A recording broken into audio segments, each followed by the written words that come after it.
Türkiye güzel yerde soğuk yani o yaşayan. Türkiye'den şöyle elle tutulur yardım yok. Almanya ise et. Graço. Vizet yani.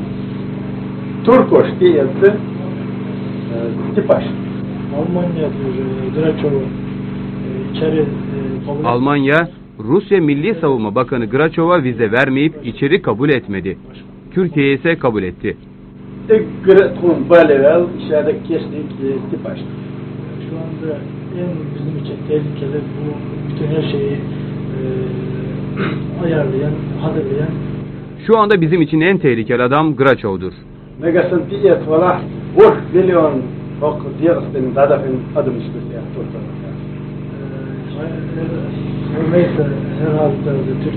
Her halükarda Türkiye Graçov'u kabul ettiyse de Türkiye'de yaşayan Kafkas asıllı 7 milyon insan var.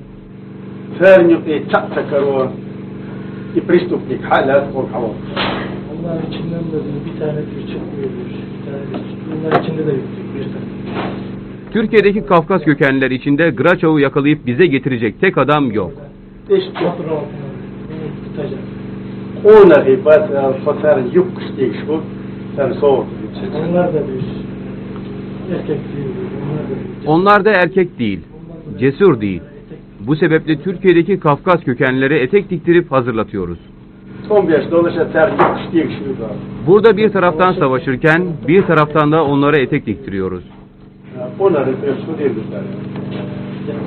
Cesaretleri yoksa biz ne yapalım? Cevher Dudayev, Türkiye'deki Kafkas kökenlilere bir hayli kırgın. Mehmet Koçak'ın 20.000 kişi bu savaşa gelmek istiyor şeklindeki açıklaması bu kırgınlığı gidermeye yetmiyor.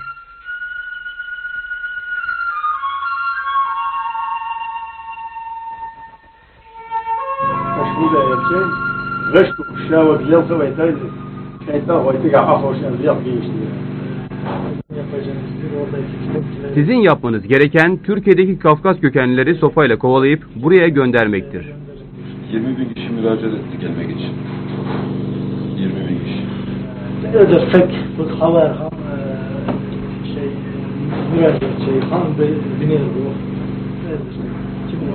Televizyonda da söylediler ve bunun için İstanbul'daki Çeçen Dayanışma Derneği'nin de haberi var bundan.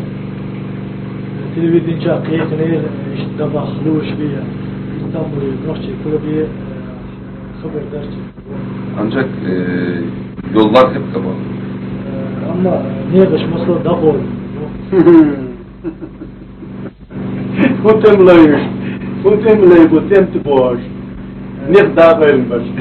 Onlar hangi savaşçılar? Turist olarak mı gelecekler? Savaşçı savaşarak gelir. Bizim için değil, kendileri için gelir.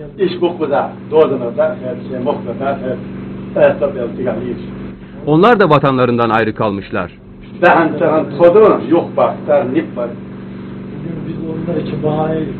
Biz onların vatanlarına dönmeleri için bahaneyiz. Dudayev, Türkiye'deki Kafkas kökenlilerin sopayla Çeçenistan'a gönderilmesini istiyor ve kapılar kapalı demeyi bahane sayıyor. Savaşa turist gibi değil, savaşarak gelinir mesajını acı bir tebessümle iletiyor. Çeçen lider, Türkiye'nin yaptığı yardımlar konusundaysa hala dertli, hala sitemkar.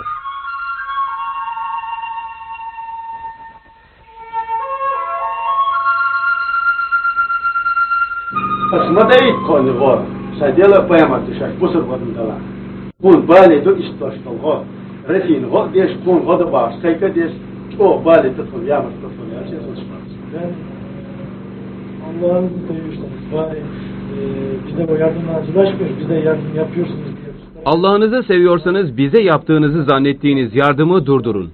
Çeçenistan'a yardım yapıyoruz diye Ruslara yardım ederek bize kötülük yapıyorsunuz dediksek de değişen bir şey yok.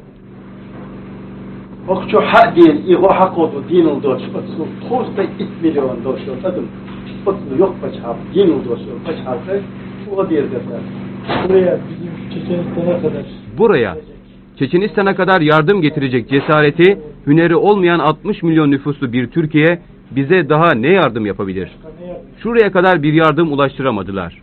Estonya o ya, Türkiye. Estonya Türkiye'nin yanında ne kalır? Litva o ya. Litvanya Türkiye'nin yanında ne kalır? Belçika Türkiye'nin yanında ne? Danya o ya Türkiye. Danimarka Türkiye'nin yanında ne? Ser şeştiyeş dolu.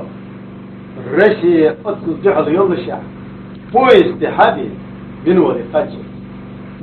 Bu saydığımız ülkeler Rusya'nın her türlü engellemesine karşı çıkmasına rağmen yardımlarını buraya kadar getirip teslim ettiler. Dudayev'in sistemleri sadece Türkiye'ye değil, bütün İslam ülkelerine yönelik. Bu konuda yaptığı değerlendirmelerse oldukça ilginç ve düşündürücü. Türkiye aydan kira dokun der dokun. Sunzam istilah koyar ton tabu balite satbayte yıldır paçav. Türkiye'nin de birçok şey yapabilirdi. Eğer o isteseydi Türkiye'nin önünde yapabileceği birçok şey vardı. Eğer isteseydi, biraz cesur olabilseydi şu anda bu savaşı engellemişti. Hat yol paçav, bozuk paçav, vali yol iştakal arah iş o doksorda. Vali de yok, şu intakal arah. İşte atlar. bazı Müslüman ülkeler diyor, bari diyor bir şey yapmadıkları halde. Bazı İslam ülkeleri de bizim için bir şey yapmadıkları halde hiç olmazsa konuşmadan otursalar bizim için daha iyi. İran'ı. Habul ballar. Tigr çoğun tüyüm çıkana. Şu şeyge hattın batşa. İresi olaktın hakka paşa olaktın. İran diyor. Bu savaşın başladığı, şiddet bulunduğu zaman kimse onlardan bir şey sormadıkları zaman İran bu savaşın başladığı en şiddetli anda kimse kendilerine sormadığı halde kalkıp Rusya'nın iç meselesidir diye açıklama yaptı. İran şu anda adı İslam Cumhuriyeti olan bir ülke. İsrail Tom kabul şah. Tom satbi. İsrail bu savaş başladı. İsrail savaş başlar başlamaz savaşı durdurun dedi. Rus konsolosunu çağırıp protestosunu bildirdi. İslam ülkelerince yalnız bırakılışlarını aldırmayan Çeçen kahramanların son derece zor şartlara rağmen sürdürdükleri bağımsızlık mücadelesinde en büyük dayanak şüphesiz kalpleri dolduran inancın gücü.